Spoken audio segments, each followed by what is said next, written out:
আজকে আমি রান্না করব বেতে শাক। তার জন্য নিয়ে নিয়েছি বেতে শাক, আর নিয়েছি চিংড়ি মাছ, সিম, বেগুন, আলু, আর মশলা নিয়েছি 5 ফোড়ন, কাঁচা লঙ্কা, নুন, হলুদ। এটা দিয়ে আজকে বেতে শাক রান্না করব। বেতে শাকের রেসিপিটা আপনাদের দেখাবো। আমি উনুনটা ধরিয়ে নিই, উনুনটা এবার ধরাবো। আমি গ্যাসটা ধরিয়ে নিয়েছি। এবার দেব হচ্ছে তেল। তেলটা গরম হোক। এবার চিংড়ি মাছটা ভাজা করব।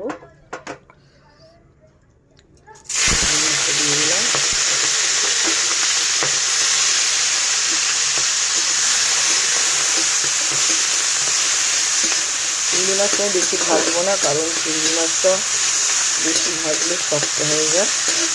সবসময় চিংড়ি মাছ অল্প ভাজলেই তরকারিটাও স্বাদ হয় ভালো। আর চিংড়ি মাছটা ভাজা হয়ে গেছে, এবার আমি চিংড়ি মাছটা তুলে নেব।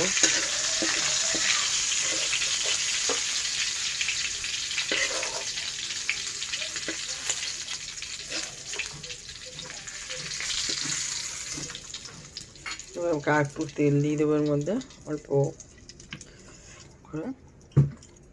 তেলটা গরম হোক। তেলটা গরম হয়ে গেছে, দেখতেই পাচ্ছেন। এবার আমি দিয়ে দেব 5 ফোড়ন, এরপর দিয়ে দেবো কাঁচা লঙ্কা, এরপর দেবো আলুটা। আলু তেল, আলুটা দিলাম, আর দেবো সিমটা,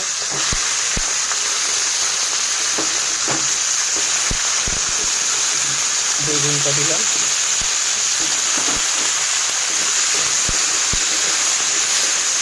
ভাজা ভাজা ভাজা হবে, লাল লাল হবে, ভাজা ভাজা হচ্ছে।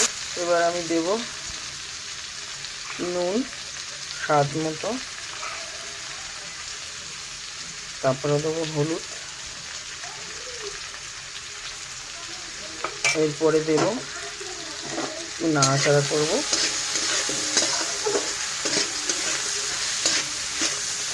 নাড়াচাড়া করে এবার শাকটা দিয়ে দেবো।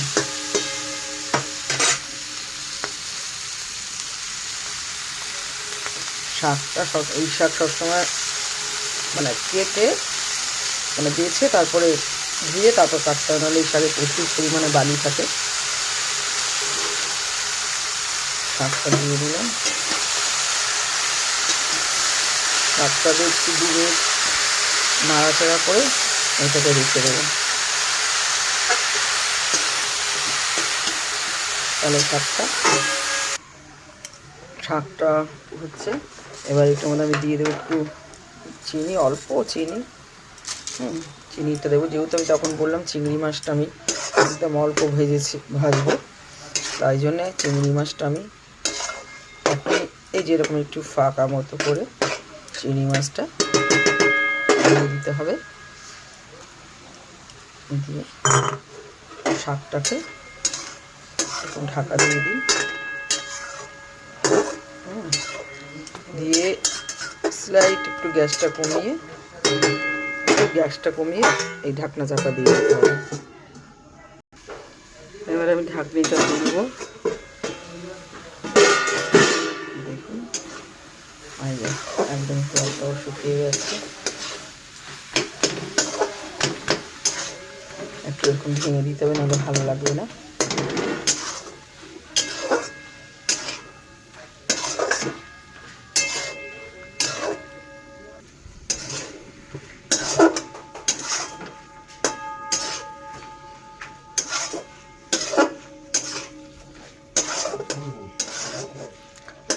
একদম নরম মাথা মাথা হয়ে গেছে।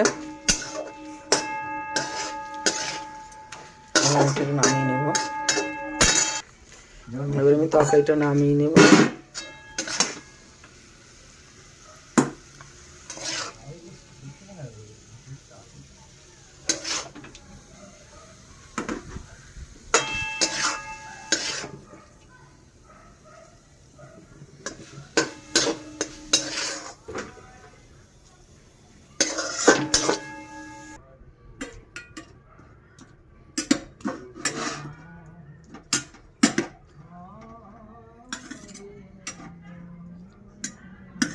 দেখুন কেমন লাগছে।